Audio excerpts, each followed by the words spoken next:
সবাইকে জানাই শুভ নববর্ষ। নতুন বছরটা সবার ভীষণ ভালো কাটুক। আমিও আজকে খুব সকাল সকাল উঠে আমার ঘরের দুর্গা মাকে সুন্দর করে পুজো দিয়ে নিয়েছি। মাকে আজকে নতুন শাড়ি পরিয়ে সুন্দর করে ফুল দিয়ে সাজিয়ে পুজোটা করে নিলাম।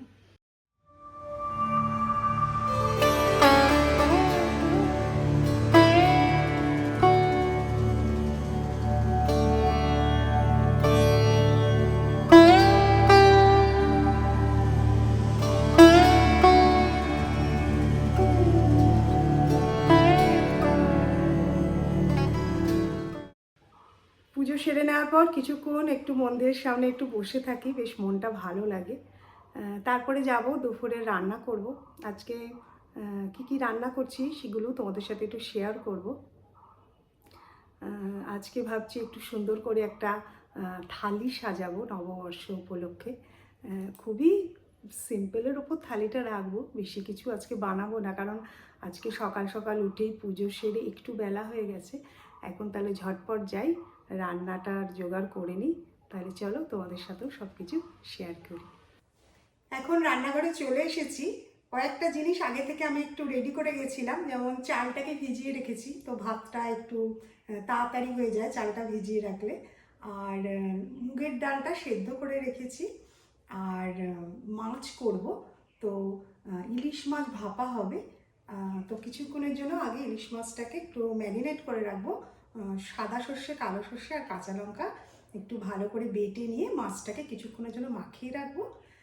দেন কিছুক্ষণ পরে মাছটাকে করব, তার আগে ডাল, চাটনি এগুলো আমরা সেরে নেব। তো চলো ঝটপট আগে মাছটাকে মেখে রেখে দিই।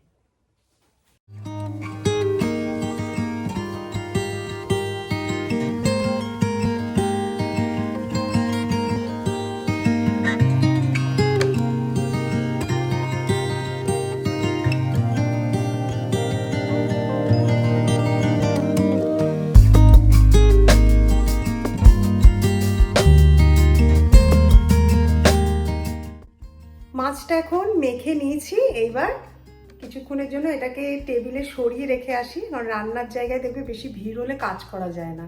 তো এটাকে এখন খানিকক্ষণ টেবিলে রাখি, দিয়ে বাকি কাজগুলো একটু পরপর সেরে নিই।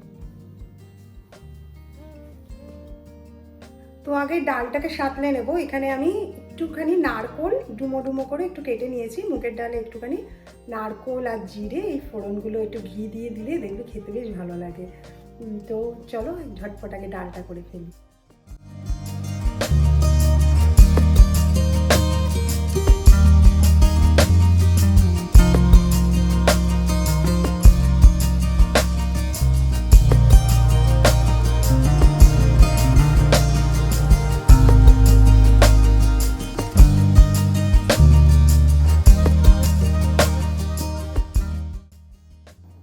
ডালটা হয়ে গেছে। এইবার মাছটা একদিকে বসাবো আর একদিকে চাটনিটা বসিয়ে দেবো। তো আশা করি খুব একটা বেশিক্ষণ টাইম লাগবে না, ঝটপটই হয়ে যাবে।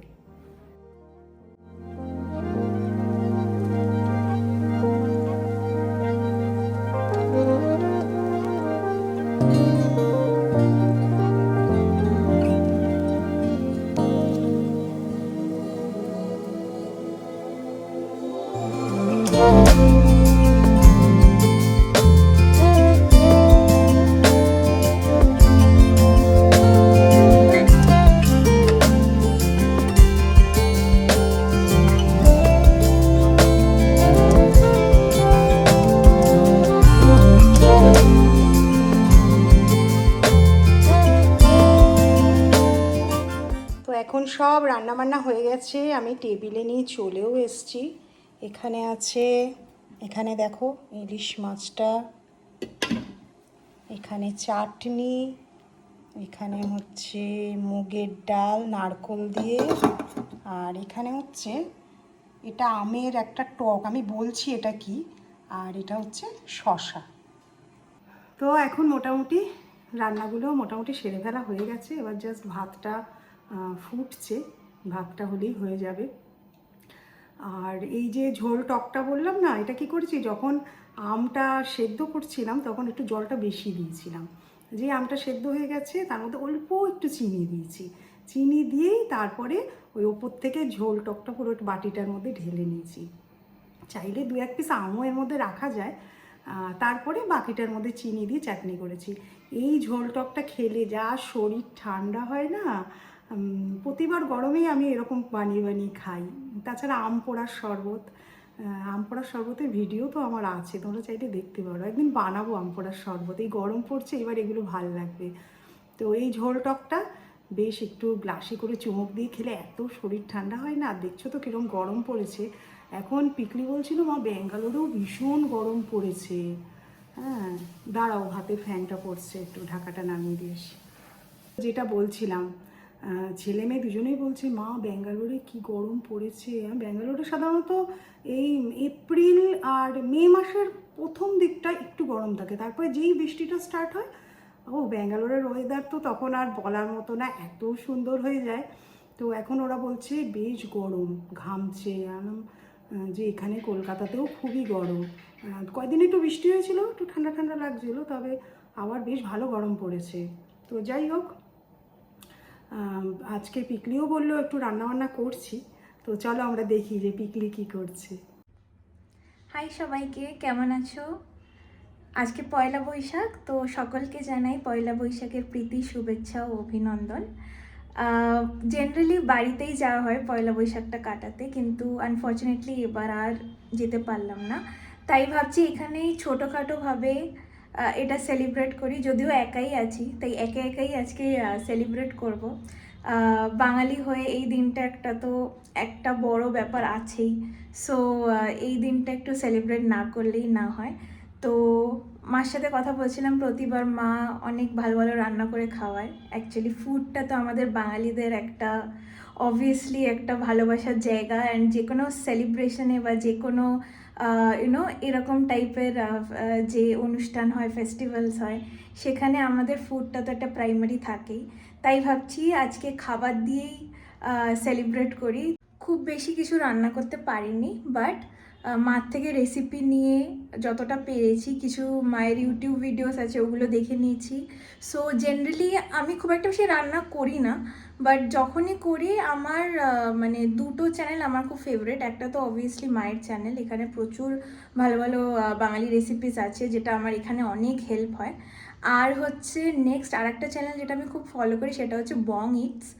ওরা খুব সুন্দর ভিডিও বানায়, অ্যান্ড ওদের যে রেসিপিসগুলো হয় সেটা আমি যখনই ট্রাই করি খুব সুন্দর খেতে হয়, আর খুব ইজি করে বুঝিয়ে দেয়।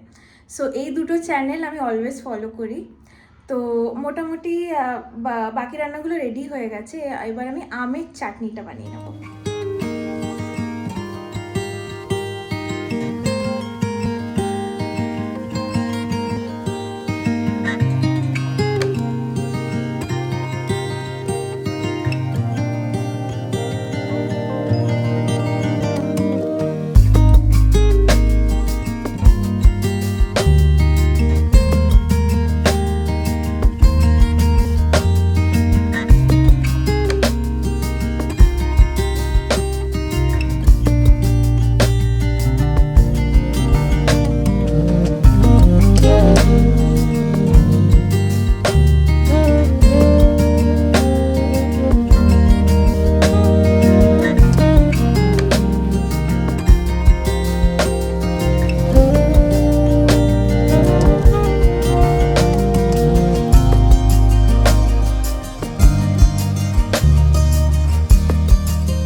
কমপ্লিট।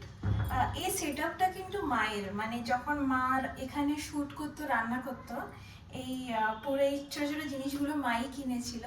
তাই আজকে ওই সেট আপটাই আমি একটু সাজিয়ে নিলাম। আর এই শাড়িটাও ইনফ্যাক্ট মায়ের।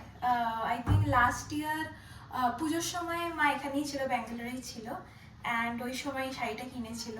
তো একটা মকা পেয়েছি শাড়ি পরার, আর ওয়ার্ড্রোব খুলে দেখলাম এটাই সামনে আছে, তাই এটা একটু পরে নিলাম।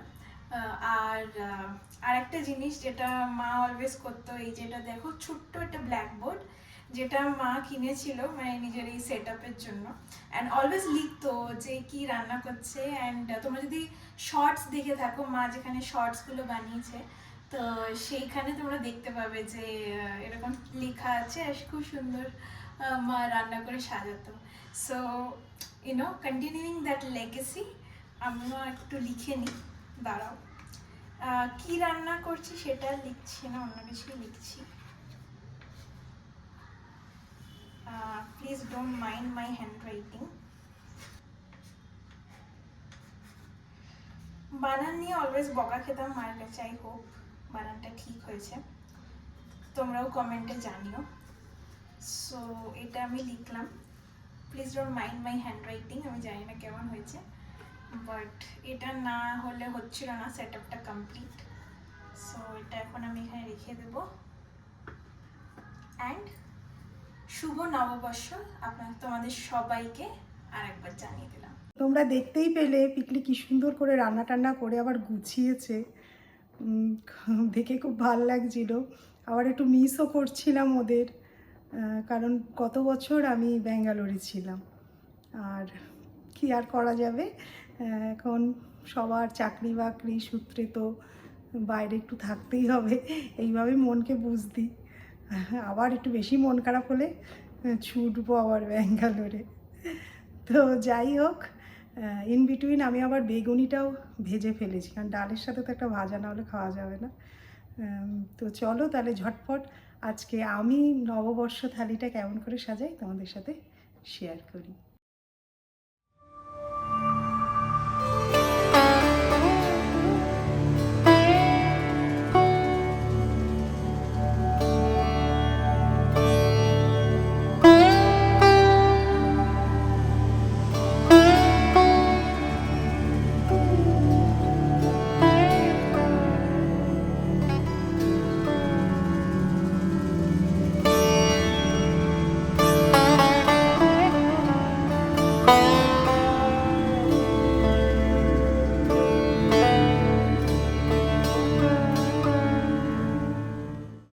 তো আমার আজকের এই নববর্ষের থালিটা তোমাদের কেমন লেগেছে আমি আবারও একটু এক্সপ্লেন করে দিচ্ছি।